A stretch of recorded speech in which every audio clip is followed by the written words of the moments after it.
The galaxy had known war before, but it had never known Earth. The Coalition's archives were filled with records of countless species weapons, plasma lances, antimatter torpedoes, fusion scythes, but humans were latecomers to the stars, and so far, no one feared them. Until now, humanity had been just another fledgling race struggling to find its place, offering trade, cooperation, and diplomacy to an interstellar community that had seen it all. The war in the Vegas sector changed everything. That IT started with a border dispute between the VA-Wrath Dominion and the Coalition, one of the dozens of endless squabbles that had plagued the galaxy since its founding. But unlike the usual flare-ups, this one happened within range of a human colony, New Kyoto. The humans had signed the Mutual Defense Accord, trusting that the Coalition would protect its member worlds. The VA-Wrath saw the colony as weak prey and struck anyway. The Coalition hesitated. When the first VA-Wrath warships descended on New Kyoto, the humans had only a handful of escort craft and civilian evacuation transports. The Dominion fleet numbered in the hundreds, each ship bristling with weapons that could slag continents. The colony's orbital defenses were minimal, just a handful of laser batteries and missile silos. It should have been over in hours. But the VA-Wrath had made a mistake. They assumed the humans would fight with the same weapons as everyone else. The United Terran Navy had something no other race possessed, a weapon dismissed by alien tacticians as crude and inefficient. To the Coalition strategists, it was an anachronism from the days before energy weapons dominated the battlefield. The railgun that in truth, the Coalition had never truly understood the railgun's potential. They saw only a kinetic weapon that hurled solid projectiles at extreme velocity, nothing compared to the destructive elegance of antimatter warheads or the instant devastation of plasma bombardment. What they failed to realize was that humans had not just kept the railgun alive, they had perfected it. When the Dominion fleet closed on New Kyoto, the UTNS Dauntless, a heavy cruiser fresh from the Seoul shipyards, entered the system. She was sleek, black, and deceptively unassuming. Her energy weapons were standard issue, nothing to draw attention. But buried deep within her spinal mount was the reason she had been sent alone against impossible odds: the Mjolnir-class mass driver. The Mjolnir was unlike any railgun the galaxy had seen before. Its magnetic rails extended the length of the ship, wrapped in superconducting coils and shielded by layers of ablative armor. The system could accelerate a depleted uranium slug the size of a shuttle to nearly 1/10 the speed of light. At that velocity, even a lump of metal was an extinction-level event. The Dominion didn't know. They wouldn't have believed it if they had. The VA-Wrath commander broadcast the usual ultimatum, his voice dripping with contempt. The humans were given 5 minutes to surrender their colony and ships. Captain Elias Mercer of the Dauntless didn't reply. He simply turned to his gunnery officer and said, "Target their flagship, center mass." The Mjolnir's capacitors drank power from a ship's reactors. Magnetic fields surged. The slug locked into position, its tungsten carbide tip glinting under the barrel lights. The moment the firing solution turned green, Mercer gave the order. The railgun fired silently in the void. The slug vanished from the barrel faster than light could reflect from its surface, the recoil shaking the Dauntless like a planet quake. 8 seconds later, the VA-Wrath flagship Blood of Empire, a vessel the length of 3 kilometers and shielded by military-grade energy barriers, was struck. There was no explosion at first, just a sudden distortion as the slug tore through the shields, as if they weren't there. The impact punched a hole clean through the ship from bow to stern, venting atmosphere, crew, and machinery into space. The kinetic energy unleashed was staggering. The ship's core reactor collapsed in on itself, igniting a secondary explosion that consumed half the fleet's command structure in an instant.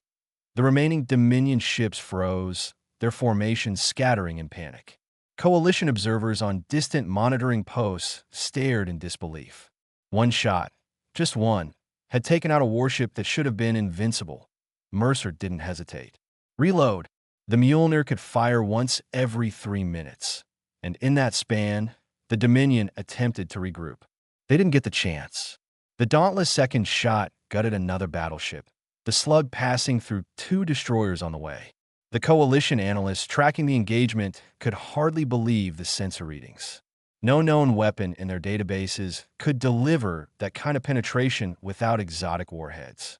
The humans were using nothing more than a block of metal and magnetism. Word spread like wildfire across the commnets. Dominion captains began retreating, their bravado replaced by survival instinct.